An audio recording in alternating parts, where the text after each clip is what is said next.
Siapa di sini yang pernah menggunakan layanan cloud storage seperti Google Drive, Dropbox, dan lain-lain? Layanan cloud storage sering digunakan ketika kita ingin menyimpan banyak file tanpa harus memakan file internal kita sendiri.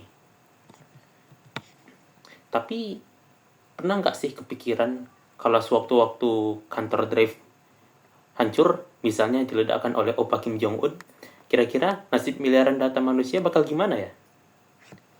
Nah, untuk mengatasi risiko tersebut, maka solusinya adalah satu konsep canggih yang bernama database terdistribusi. Jadi gini, ketika kita menggunakan cloud storage seperti Google Drive, OneDrive, Dropbox, Mega, dan lain-lain, kita bisa menyimpan dan mengaksesnya dimanapun kita dapat mengakses sinyal internet.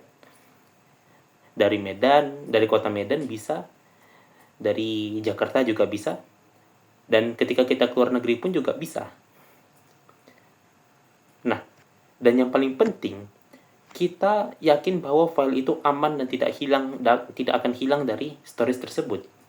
Sehingga kita kadang sering menyimpan data penting justru pada cloud storage, bukan pada penyimpanan pribadi kita sendiri, yang kita yakini bisa saja rusak, hilang, dan seterusnya. Nah, kepercayaan itu datang dari mana sih? Rasa percaya itu bisa datang karena adanya proses replikasi data yang ada pada sistem database terdistribusi. Jadi, saat kita mengunggah satu file, misalnya file PDF, file itu tidak akan disimpan di satu server saja, tetapi Drive akan memecah file menjadi beberapa potongan kecil, kemudian menyimpannya di berbagai pusat data yang berbeda.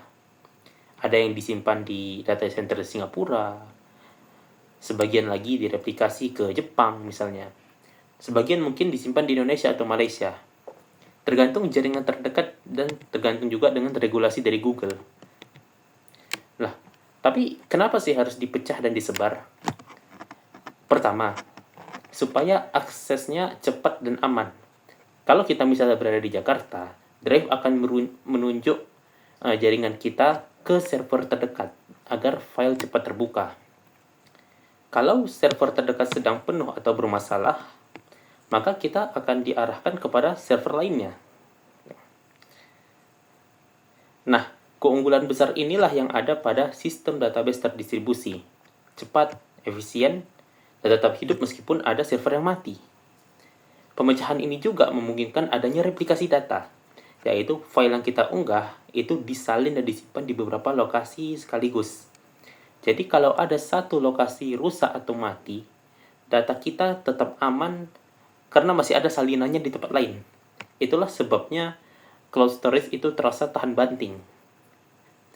Namun, dari sisi teknis, tantangannya tidak kecil.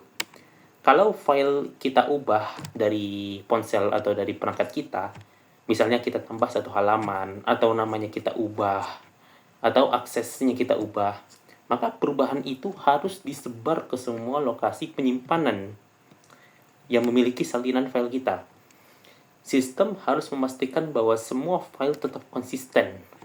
Itu tidak mudah karena server-server itu berada pada lokasi yang berbeda, bisa jadi jaraknya beratus-ratus kilometer, dan kondisi jaringannya juga berbeda-beda. Disinilah kecanggihan database terdistribusi diperlukan. Dalam database terdistribusi, kecanggihan itu dikenal dalam namanya teorema Brewer, yaitu bahwa database terdistribusi harus menjamin 2 dari 3 antara konsistensi, ketersediaan, dan toleransi partisi. Tetapi pada akhirnya konsep inilah yang membuat layanan cloud storage seperti Google Drive, Dropbox, dan iCloud dapat dipakai jutaan orang secara bersamaan tanpa adanya lambat atau sering error, dan datanya tersebar di banyak tempat sehingga kita merasa aman untuk menyimpan data kita pada layanan tersebut.